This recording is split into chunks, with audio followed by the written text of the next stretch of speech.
The Barcelona Grand Prix was supposed to be a start of something new for Ferrari, something similar to what Mercedes is experiencing now, but instead it was another below-average race where both Leclerc and Sainz struggled to get some points on the board.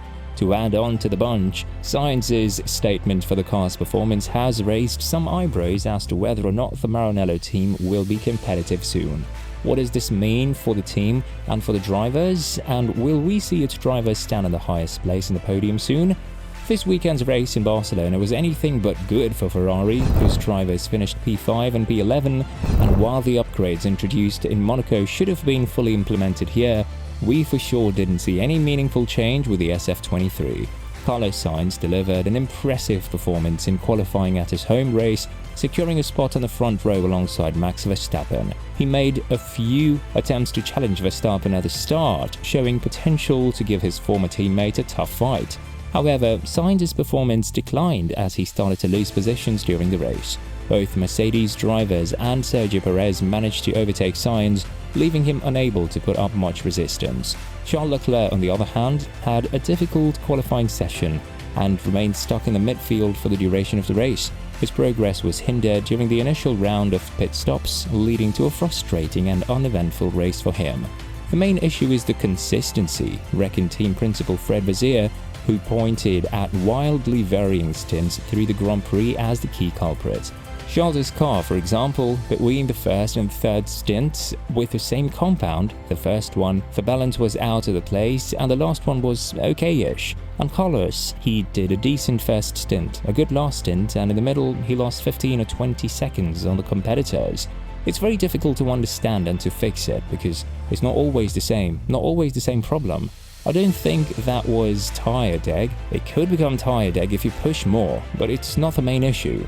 Ferrari anticipated that they could be the fourth fastest team during the weekend, which led them to prioritize introducing a significant update package at the Catalonia race. However, despite Aston Martin having a disappointing weekend, they still managed to gather more points than Ferrari, primarily due to issues with Charles Leclerc's car.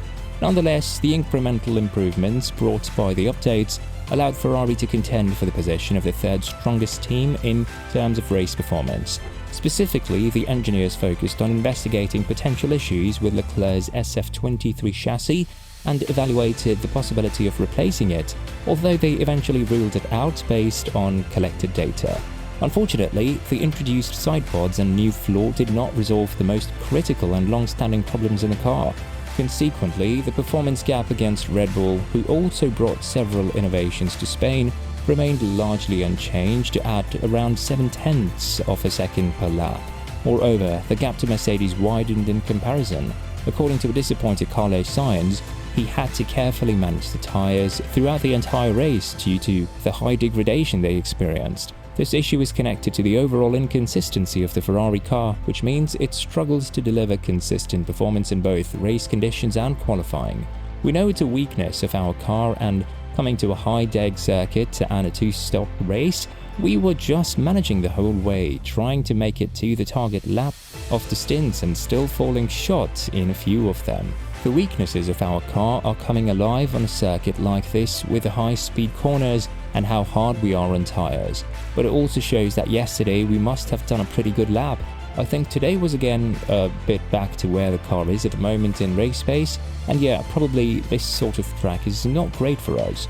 On average, regardless of the tire compounds used and the amount of fuel in the car, the operating window for the tires remained quite narrow at the Maranello circuit. This limited range made the Ferrari appear similar to its previous iterations on the track, highlighting the ongoing challenges faced by the team. Vasseur said that the recent upgrade package was intended to have an immediate impact and set a new direction for future developments, and while the focus of the upgrades is not solely on aerodynamics, there is an expected increase in downforce, particularly with the changes to the floor, which should contribute to improved race pace. However, Ferrari's performance in Spain was underwhelming to say the least, as Leclerc's surprise elimination in Q1 due to a mysterious problem needs further investigation by the team. Although Sainz managed to qualify in second place, he was almost half a second off the pace, representing one of Ferrari's biggest deficits to pole position this season.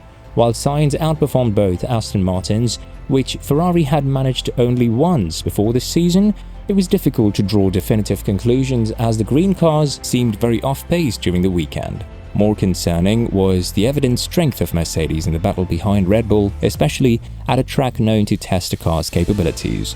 Although Vizier acknowledged some progress in terms of potential, he emphasized that Ferrari's overall performance remained inconsistent. Not only did the car's performance vary unpredictably across different tyre compounds, but even running the same compound twice in a year could yield different carb balance in each stint. Vizier revealed that Leclerc was already complaining about the car's balance from the first lap in Spain. While there was a step forward, he stressed that it was far from sufficient, and he cautioned that Mercedes would not be complacent. Despite displaying promising qualifying speed and introducing significant updates in Monaco, Ferrari has only secured one podium finish and currently sits fourth in the championship. The car's competitiveness over one lap significantly differs from its performance over a race stint, largely due to the balance shifting dramatically from corner to corner, lap to lap, and throughout a stint. Leclerc and Sainz have often discussed Ferrari's car being extremely sensitive and easily falling out of its optimal working window. This aspect is somewhat masked during qualifying with grippy soft tyres, particularly in stable conditions. However, any changes in variables, such as wind conditions, lead to a notable loss of downforce for Ferrari. This either catches the driver off guard if they push too hard, or prompts a more conservative driving approach to avoid compromising the car's performance. What is strange is that the performance issues experienced by Ferrari in the race cannot be fully explained by factors such as fuel load or sensitivity to turbulent air. The unexpectedly slow middle stint of the race for Carlos Sainz, despite having no traffic and a medium fuel load, highlights the inconsistency of the car's performance.